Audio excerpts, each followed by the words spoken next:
You know, Kai, I've started looking at my morning latte as the only close friend who truly understands my soul on a Monday morning. I can believe that, Luna, especially seeing the dark circles under your eyes today. Let me take a wild guess. Has your drummer prodigy nephew been performing a sunrise concert again? Oh, it was worse than that. Today was a chaotic fusion of a daycare center and a high-stakes law firm. My older sister, the woman I affectionately call a total workaholic, dropped her 4-year-old off at my place at 6 a.m. Now, you have to understand my sister's career. She's a high-level litigator. Words are her weapons, and the courtroom is her stage. She spent 2 hours pacing my living room with her Bluetooth headset glued to her ear, shouting about a multi-million-dollar merger, while her other hand was desperately trying to peel the wrapper off a strawberry lollipop for her son. What a perfect juxtaposition. On one side, the ultimate power of corporate law, and on the other, the total powerlessness of a mother facing a sticky lollipop. Precisely. And the funniest part? She uses that prosecutor voice with me. She'll look at my kitchen counter and say, "Luna, have you optimized your coffee-making workflow? Why is the breakfast efficiency so low this morning?" I swear she forgets she's in a kitchen and not a boardroom. That's the thing about family. We carry the scent of our jobs home without even realizing it. Welcome back to the English Talk with Luna podcast. We aren't just teaching you vocabulary today.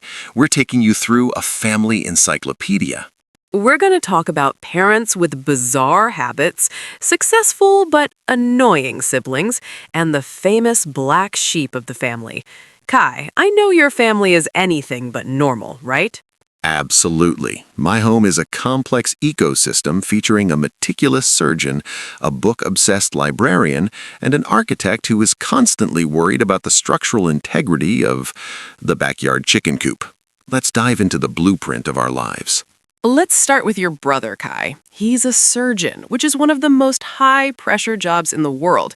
How does that life or death intensity translate when he's just trying to relax at home? He is meticulous to the point of being terrifying. In the operating room, a single millimeter is the boundary between life and death.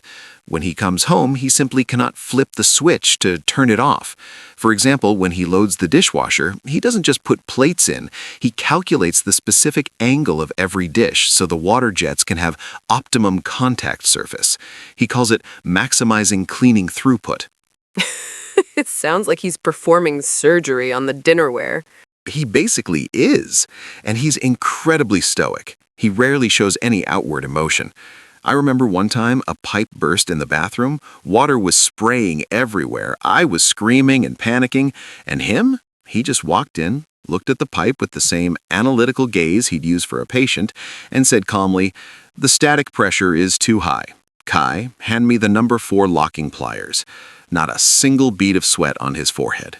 I truly admire that level of calm, but is it stressful to live with someone so perfect? Oh, definitely. He makes me feel messy. But the flip side is that whenever I have a major crisis in my life, he's the first person I call. He won't hug me or say, "Everything will be fine," but he will say, "Here is a 3-step tactical plan to resolve your issue." That is how he loves, through precision. Speaking of seriousness, my father is the complete opposite. He's a retired high school principal.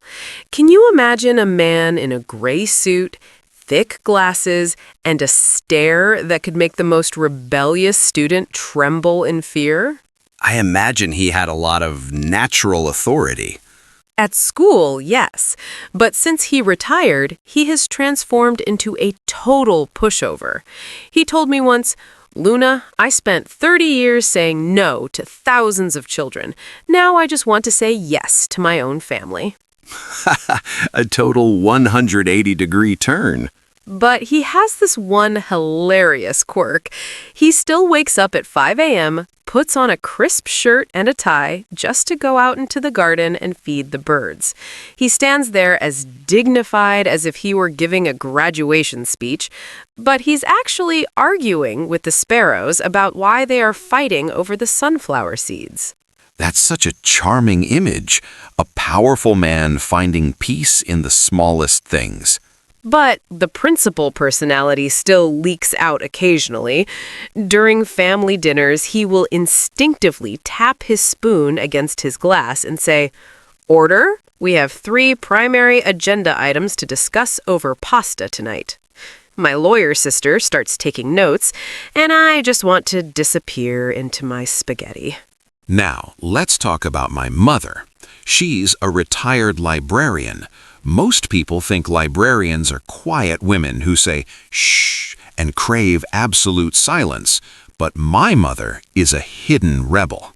Oh, tell me more. How does a librarian rebel? She has a terrifying memory. Because she spent her life reading thousands of books, she's a living search engine. Her favorite habit is correcting everyone's mistakes. If my dad says, "It's as hot today as that summer in '95, she'll immediately intervene. "No, dear. In July '95, the average temperature was only 32 degrees. You're confusing it with the heat wave of '98. Living with a human Wikipedia must make you very careful with your words. Extremely, but her rebellion comes from her hatred of prejudice. She has a massive collection of banned books. She says the more they try to hide a book, the more truth it usually contains. She taught me never to judge a book by its cover and never to judge a person by their job title. My mom was a primary school teacher, and unlike your mom, she is exuberant, overflowing with energy. She doesn't have a quiet mode. I can imagine her house is decorated like a classroom. You're right. She puts sticky notes on everything.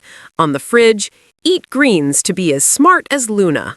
On the bathroom mirror, "A smile is a free gift. Give it to yourself every morning." Your mom is adorable, Luna. But she talks so loud. She's used to projecting her voice over 30 screaming children. When she calls me, she shouts like I'm standing on the other side of the ocean. "Luna, did you eat lunch yet?" I have to hold the phone a meter away from my ear. It's an occupational hazard. It's so interesting how these careers haunt our homes. My father, the architect, can never just enjoy a vacation. We'll be standing in front of a beautiful, historic cathedral in Europe, and instead of admiring the art, he'll be squinting at the ceiling and muttering, "The load-bearing capacity of those arches is questionable. If there's a 5.0 magnitude earthquake, this whole thing is coming down." So you're worried about structural collapse while I'm being treated like a 5th grader by my mom. This leads to so much bickering during the holidays. When the lawyer sister, the architect father, and the teacher mother all get together, it's not a dinner, it's a consultancy firm meeting. I can see it now. I move to pass the mashed potatoes. Objection! The potatoes lack salt. Exactly. And then there's the food quirk of my brother-in-law, who is a software engineer. He sees everything as a system. He won't just eat dinner. He has to process the inputs. He eats his food in a specific order. Proteins first, then fiber, then carbs. He says it's for optimal metabolic processing. That's hilarious. My Uncle Joe, the retired mechanic, is the total opposite.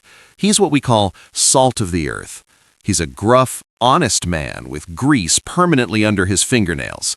He doesn't care about optimal processing. He just wants a steak and a quiet place to sit.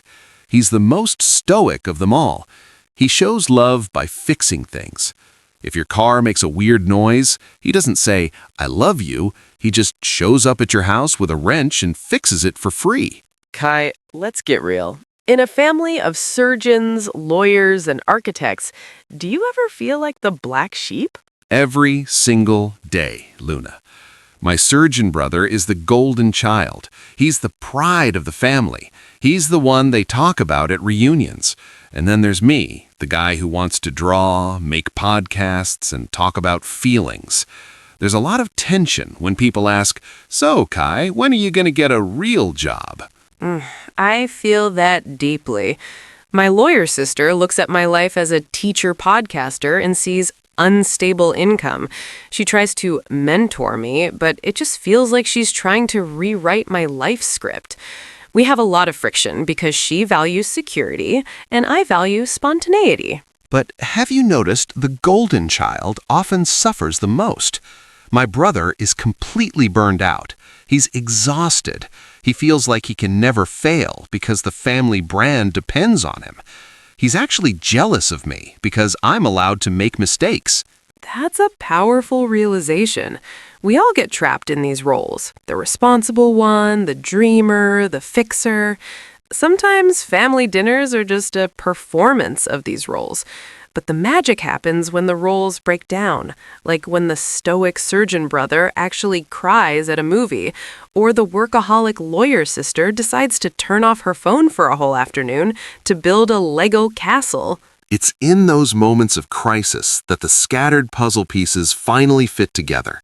You realize that despite the annoying quirks and the career obsessions, there's an unbreakable thread connecting you all. That thread is made of shared history. It's the inside jokes like your blue turkey incident or my mom's vacuuming obsession. It's a language that only your family speaks. But Kai, have you ever thought about what happens when that thread gets pulled tight? I'm talking about the changing of the guard, when the parents become the children, and we have to become the anchors. That's a heavy topic, Luna. It's the part of the family story no one likes to write. My meticulous surgeon brother and I had to face this recently when we realized our matriarch grandmother couldn't live alone in that big, drafty house anymore. That house? It's not just bricks and mortar. It's a museum of our entire lives. Oh, the big house. Every family has one. The place where the height marks are still scratched into the kitchen door frame, and the attic smells like old newspapers and mothballs. Exactly. Moving her out was like trying to deconstruct a cathedral. My brother, with his surgical precision, wanted to do it in a weekend. He brought labels, color-coded boxes, and a spreadsheet. He treated it like a logistical operation. Box A, kitchenware. Box B, linens. Box C, throw it away. I can imagine that didn't go well with your librarian rebel mother. It was a disaster. My mother sat on the floor with a box of old black and white photos and started telling the story behind every single one. My brother would say, "Mom, we have to stay on schedule." And she'd respond, "Schedule? This is the photo of your father the day he decided to become an architect. This isn't trash. It's the reason you have a roof over your head." That's the classic friction between efficiency and sentimentality. My family went through the same thing when we had to clear out my grandfather's workshop. He was a carpenter, a real salt-of-the-earth man. He had jars and jars of rusty nails, old wood scraps, and tools that looked like they belonged in a medieval museum. Did you throw them away? My sister, the workaholic lawyer, wanted to hire a junk removal service. She said, "Luna, this is literally garbage. It has no market value." But I stayed behind after she left. I picked up his old hand plane, the tool he used to smooth out wood. I could still see the indentations of his fingers in the wood handle. That's not market value. That's heritage. Heritage. A beautiful word. It's the property or traditions passed down from ancestors. Sometimes the most valuable heritage is the thing that looks the most broken to an outsider. Let's talk about the unwritten rules. Every family has them. In my house, the rule was never sit in Dad's chair unless he's out of the house, and if Mom is humming, don't ask her for money. My family's unwritten rule was don't mention the failed bakery incident of 2005. My aunt tried to start a business making artisanal cupcakes, but she used salt instead of sugar in the first 500 orders. It nearly bankrupted her, but more importantly, it bruised her ego. Now, 20 years later, if someone even whispers the word cupcake, the room goes silent. That's the social fabric of a family. You learn where the landmines are buried. You learn who to go to when you need a loan, the lawyer sister, and who to go to when you need to hide a secret, the whimsical aunt. It's a hierarchy. Even if we pretend we're all equal, there's always a power structure. My surgeon brother is at the top because he's the protector. I'm somewhere in the middle, the mediator who stops the others from killing each other. And my youngest cousin is the jester. He's allowed to say the things no one else can say because he makes everyone laugh. I'm definitely the listener in my family. Because I'm a teacher, everyone assumes I have infinite patience. My cousins will call me at 11 p.m. to complain about their bosses, and I just sit there saying, that sounds difficult. How does that make you feel? I'm basically the family's unpaid therapist. All of this, the careers, the quirks, the hierarchies, it all explodes during the family reunion. Oh, the big gathering, where people you haven't seen in 3 years ask you why you're still single or why you haven't bought a house yet. Exactly. Last year, my family rented a big cabin in the mountains. We thought it would be healing. We thought it would be peaceful.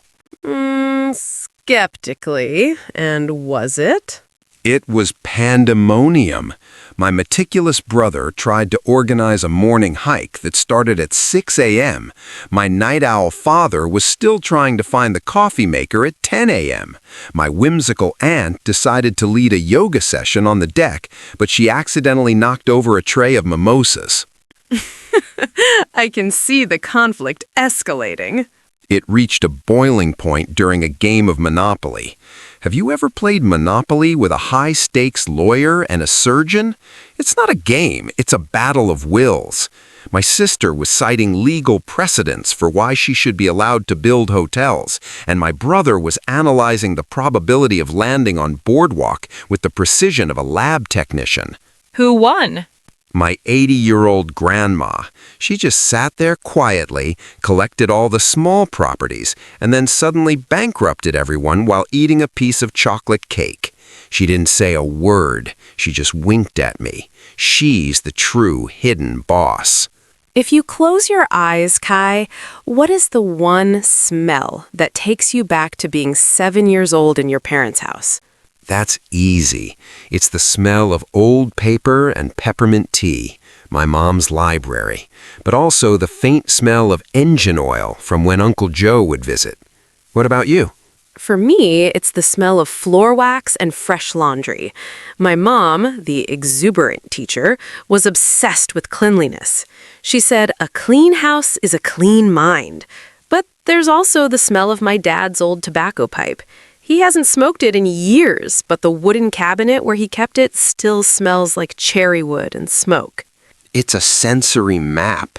Our brains store these family memories not in words, but in textures and scents. The feel of the velvet sofa that everyone was forbidden to sit on, the sound of the floorboards creaking in the hallway that told you exactly who was walking towards your room. I knew it was my sister because she walked with purpose. Stomp, stomp, stomp. I knew it was my dad because he walked like he was trying to sneak up on a student. Light, light, pause. Families are the only people who can recognize you by the sound of your footsteps or the way you clear your throat. It's an intimacy that you can't replicate with anyone else. We've talked a lot about blood family, but what about chosen family? As a black sheep English teacher, I found that some of my deepest connections are with people I share no DNA with. That's a vital point. Sometimes the unbreakable thread isn't biological. I have a group of fellow creators and artists. We've been through rock bottom together. When I couldn't pay my rent, they didn't judge me like my meticulous brother might have. They just said, "Come over, we have extra pasta." That's the safety net you build for yourself. Sometimes your chosen family helps you deal with your biological family. They're the ones you call after the chaotic holiday dinner to say, "You won't believe what my sister said this time." Exactly. They provide the perspective we lose when we're stuck in our family roles. They remind us that we aren't just the disappointing son or the bossy sister. We are individuals with our own value. As we get older, these roles shift. I see my workaholic sister starting to soften. Now that her son is growing up, she's realizing that billable hours aren't as important as bedtime stories. She's trying to learn spontaneity from our whimsical aunt. And I'm seeing my stoic brother start to show more vulnerability. Last week, he actually called me to ask for advice on a relationship. I was shocked. The great surgeon asking the podcaster for help? It's the cycle of life. Eventually, the teacher becomes the student, and the protector needs protection. It's a beautiful, messy, terrifying evolution. It really is. And it makes me realize that no matter how much we complain about the principal stare or the corporate jargon, we wouldn't be who we are without them. They are the architects of our souls. Kai, if you could leave one thing, not money, but a piece of wisdom to the next generation of your family, what would it be? I think I'd tell them to embrace the eccentricity. Don't try to be the golden child if it makes you miserable. Be the blue turkey in a world of perfect recipes. What about you? I'd tell them that home is a moving target. It's not a house. It's the people who know your footsteps.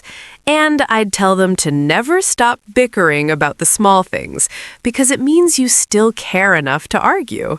That's beautiful, Luna. This conversation has really made me look at my family through a different lens, not as a source of stress, but as a source of strength. Me too.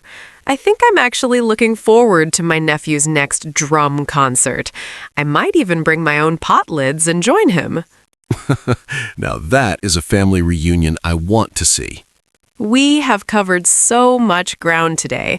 Let's do a final, massive recap of the vocabulary that will help our listeners describe their own family tapestry. Workaholic, someone who is addicted to work. Meticulous, showing extreme attention to detail. Juxtaposition, the contrast between two very different things. Stoic, calm and unemotional during hardship. Quirk, a strange, unique habit. Salt of the earth, an honest, good-hearted person. Heritage, traditions and objects passed down through generations.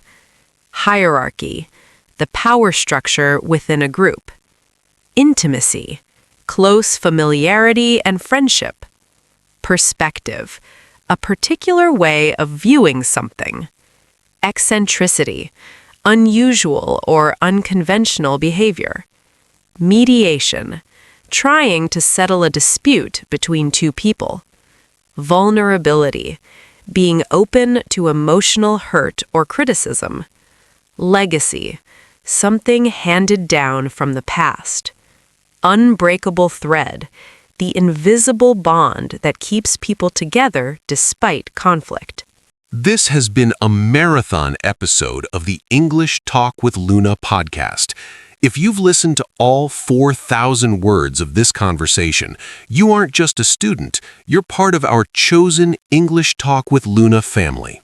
We want to hear the unwritten rules of your house. What is the one thing you can never talk about? Who is the hidden boss of your family? Please share your stories in the comments. We read every single one, and they often inspire our next episodes. If this long-form conversation helped your listening skills or gave you a new perspective on your parents, please give us a like, share this with a sibling, and subscribe. I'm Luna. And I'm Kai. Go call your family or your chosen family and tell them you love them. We'll see you in the next one. Bye.